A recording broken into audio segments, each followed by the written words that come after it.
Topic po natin tungkol sa vitamin E. Ano ba senyales kung kulang tayo sa vitamin E? Saan natin nakukuha itong vitamin E? Anong mga pagkaing mayaman sa vitamin E? Ano benefits tuturo natin ha? Mahalaga kasi itong vitamin E. Although ang pagkulang ka sa vitamin E, bihira lang naman to. Bihira lang yung nagkukulang sa vitamin E. So maraming function po to. Pampalakas ng immune system, antioxidant ang vitamin E, para sa mga cellula, cell membrane, immune function. Ang recommended na kinakain sa isang araw, 15 mg ng vitamin E. Nakukuha to sa mga pagkain. Ituturo natin mamaya. Ano yung mayaman sa vitamin E? Pag kulang sa vitamin E ang isang tao, may 6 na mainly ang senyales. Okay? Yung nerves kasi, ang vitamin E, kailangan siya sa central nervous system, sa utak, pati sa spinal cord. Kaya pag kulang sa vitamin E ang isang tao, let's say malnourished o may mga ibang sakit, ang mangyayari, number 1 symptom, nangihina ang muscle. Muscle weakness. Okay? Hihina ang ito, muscle weakness. Hihina ang muscle niya. Number 2, dahil mahina ang muscle, hindi makalakad maigi. Parang matutumba. Hindi siya stable maglakad. Number 3, kahit dahil nga nerves ang problema, namamanhid at nangingimay. Okay? Namamanhid, nangingimay ang pakiramdam. Number 4, pati yung sa retina nasisira, kaya hindi makakita. Unti-unti lumalabo yung paningin. Number 5, tulad na sinabi ko, pampalakas ng immune system. Kaya pag mahina immune system, mabilis magkasakit. Number 6, ito ginagamit ng kababayan natin, vitamin E para sa balat. Pampaganda ng balat, para hindi mag-rough yung skin. Kaya pag mababa ka sa vitamin E, ang balat mo pwedeng pumangit, pati yung buhok pwede ring mas brittle ang hair, mas nalalagas. So basically, yan ang mga symptoms. Pati sa utak din, di ba? Tulad na sinabi ko, sa brain, pati sa spinal cord, humihina din ang memory natin pag kulang ka sa vitamin E. So yan, sa buhok, sa skin, vision loss, muscle, hirap maglakad, stomach problem, pwede rin. Yan mainly ang symptoms pag kulang sa vitamin E. Pwede rin ipacheck sa dugo pag kulang ka sa vitamin E. Anong dahilan? Okay? Actually, bihira lang nga yung mababa sa vitamin E. Pero kung meron kang fatty liver, okay, kailangan normal ang function ng atay. Pag may sira ang atay, may sira ang gallbladder, may sira ang pancreas, ang lapay, pancreatic insufficiency, pwedeng bumaba ang vitamin E. Or kulang ang pag-absorb ng katawan. Kulang ang pag-absorb. Ayan, dumudumi siya ng medyo fats. So, pag may liver problem, gallbladder problem, at pancreas problem, pwedeng bumaba yung vitamin E. Ano muna ang top sources? Okay? So, itong mga pagkain, pinakamayaman sa vitamin E.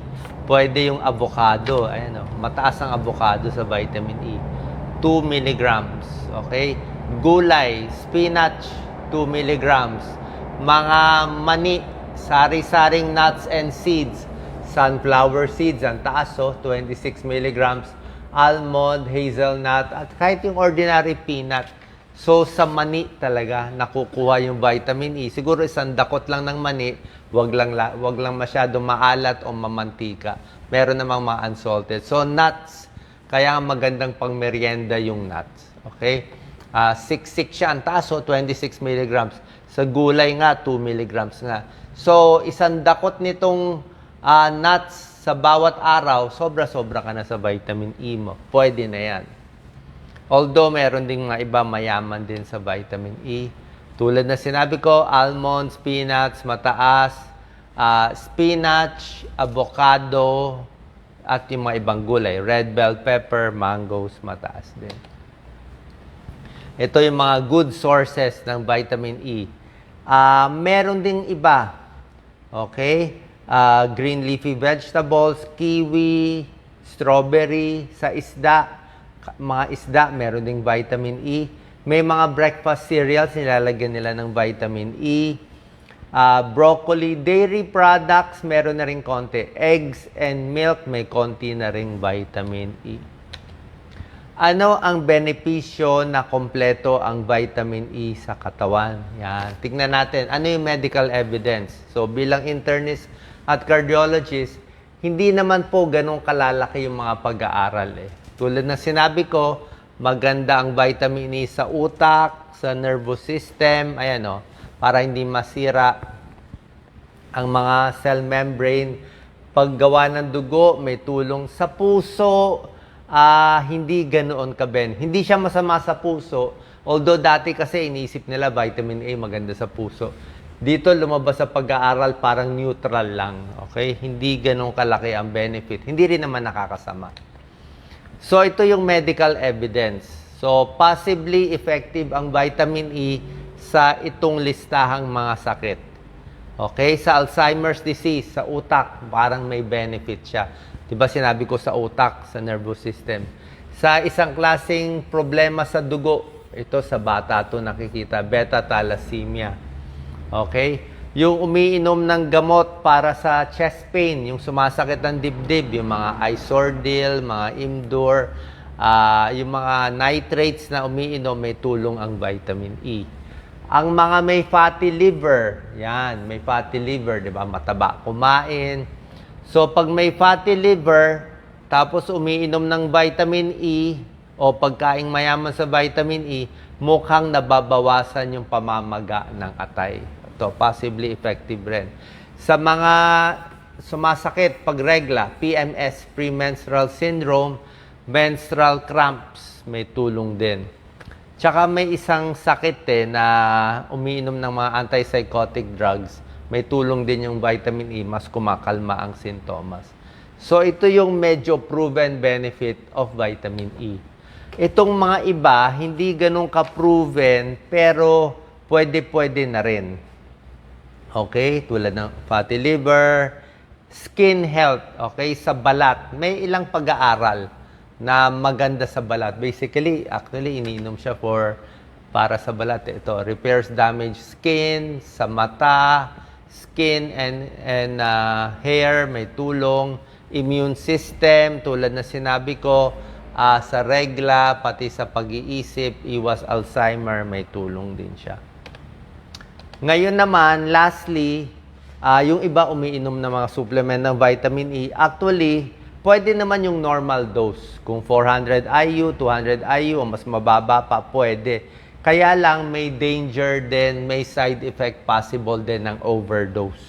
Okay? Kasi isang problema sa vitamin E, pag mataas ang dosis, nakakalabnaw ng dugo.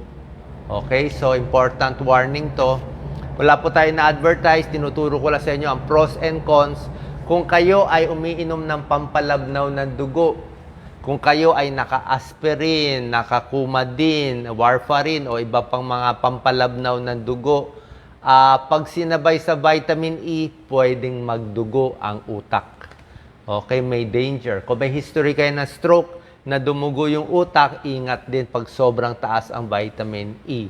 Okay, pag sumobra din taas yung dosis, merong sumasakit ang tiyan, nagsusuka, at nagka-cramps, meron din gano'n. So, doon sa normal dose, pag nireseta ng doktor nyo, or kung mas madali, kain na lang tayo ng mga pagkaing mayaman sa vitamin E. Okay rin po yan.